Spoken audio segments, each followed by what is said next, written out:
Hello நண்பா, welcome to my YouTube channel. So போன விலாகில் நீங்கள் என்ன பார்த்துருப்பீங்கன்னா ஹோண்டா CB 300Rோட கிராஷ் கார்டு இன்ஸ்டலேஷனை பற்றி பார்த்துருப்போம். ஸோ இந்த வீடியோவில் நம்ம என்ன பார்க்க போகிறோன்னா ஒரு ஓனர்ஷிப் ரிவ்யூ தான் பார்க்க போகிறோம். இந்த பைக்கை நான் ஒரு 21,000 கிலோமீட்டர்ஸாக ட்ரைவ் பண்ணியிருக்கேன். ஸோ இதில் என்னென்ன அட்வான்டேஜ் அண்ட் டிஸ்அட்வான்டேஜஸ்லாம் நான் ஃபேஸ் பண்ணேன்றதை நான் இந்த வீடியோவில் சொல்ல போகிறேன். ஸோ மேக்ஸிமம் இந்த வண்டியை நான் வந்து காலேஜ் யூஸ்க்கும் ட்ராவலுக்கும் தான் யூஸ் பண்ணியிருக்கேன்.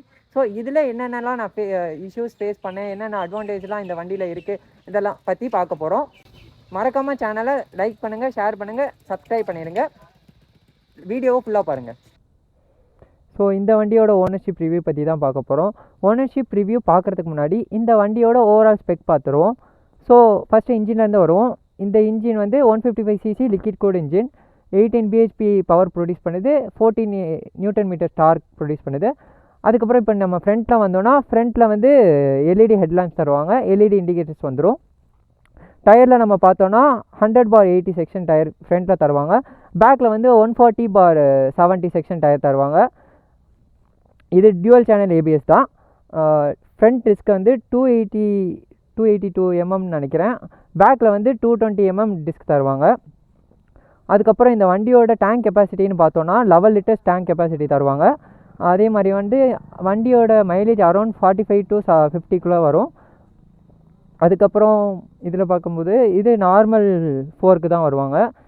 இப்போ வர V4 தான் வந்து நம்மளுக்கு USD ஃபோர்க்ஸ் வரும். அது இப்போ V4S, இப்போ வர V3S வரைக்கும் நம்மளுக்கு இந்த நார்மல் ஃபோர்க்ஸ் தான் வந்துகிட்டு இருக்கு. அதுக்கப்புறம் என்னென்னா சைலன்சர் மாறும்.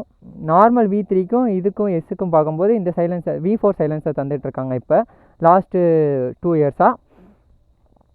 ஸோ இதுதான் ஓவரால் ஸ்பெக். இதுக்கப்புறம் நான் வந்து வண்டியில் நான் என்னென்ன சில ஸ்லைட் மாடிஃபிகேஷன் பண்ணியிருக்கேன். அதில் என்னதுன்னா வைசர் சேஞ்ச் பண்ணியிருக்கேன், அப்புறம் நார்மல் ஸ்டிக்கரிங் பண்ணியிருக்கேன், ரோல் ஆன் செயின் ஸ்ப்ராக்கெட் போட்டிருக்கேன். ஸோ அதை தவிர வண்டியில் நான் எதுவும் சேஞ்ச் பண்ணதில்லை. இப்போ நம்ம இந்த வண்டியோட ஓனர்ஷிப் ரிவ்யூ பற்றி பார்க்கலாம். ஸோ இந்த வண்டியை நான் ஒரு 21,000 கிலோமீட்டர்ஸ் ட்ரைவ் பண்ணிட்டேன். மேக்ஸிமம் ட்ராவலுக்கும் காலேஜ் யூஸ்க்கு தான் இந்த வண்டியை மேக்ஸிமம் ட்ராவல் பண்ணி சிட்டிக்குள்ளே அவ்வளோவா ஓட்டினதில்லை. ஸோ இப்போ மைலேஜ் பற்றி பேசலாம். மைலேஜ் பற்றி பேசும்போது சிட்டிக்குள்ளே அரௌண்ட் 45 to 47 கண்டிப்பாக கிடச்சிரும். இப்போ இதுவே நம்ம ஹைவேஸ் எடுத்துக்கிட்டோன்னா 50-52 தரதுக்கு வாய்ப்பு இருக்குது. அது நம்ம ஓட்டுறதை பொறுத்து.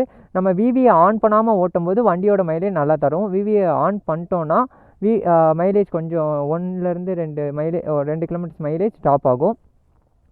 வண்டியோட அட்வான்டேஜ்னு சொல்லும்போது மைலேஜ் சொல்லலாம், அதே மாதிரி வந்து பவர் சொல்லலாம். 155cc இன்ஜினுக்கு ஏற்ற பவரில் ஒரு 200cc இன்ஜினுக்கே காம்படிட் பண்ணுற மாதிரி தான் இருக்கும். டாப் எண்டும் உங்களுக்கு அப்படி தான் தரும். இனிஷியல் பிக்கப்னா எம்டியை கம்பேர் பண்ணும்போது உங்களுக்கு V3க்கு கொஞ்சம் லேக் ஆகும். அதே மாதிரி வேறு என்னதுன்னா டூரிங்க்கும் இதை யூஸ் பண்ணிக்கலாம். நீங்கள் என்ன சொல்கிறது, டூரிங்க்கு நீங்கள் இப்போ ஒரு ஹைவேஸில் 100ல் க்ரூஸ் பண்ணணும், 110ல் க்ரூஸ் பண்ணணுன்னா நீங்கள் இந்த வண்டியில் ஈஸியாக க்ரூஸ் பண்ணலாம்.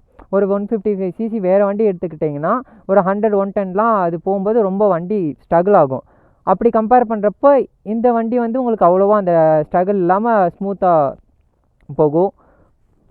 மித்தபடி பார்த்தோன்னா வேறு அட்வான்டேஜ்னால் மைலேஜ் இது ஒன்று.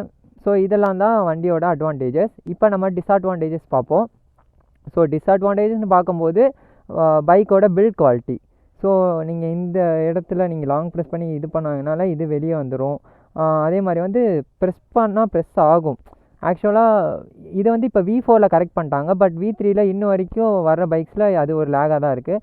அதே மாதிரி வந்து நம்ம இங்கே இழுத்து யாராச்சும் பிடிச்சி ஏறினாலும் கொஞ்சம் இழுத்து ப்ரெஸ் பண்ணாலும் இது ஈஸியாக உடஞ்சிரும்.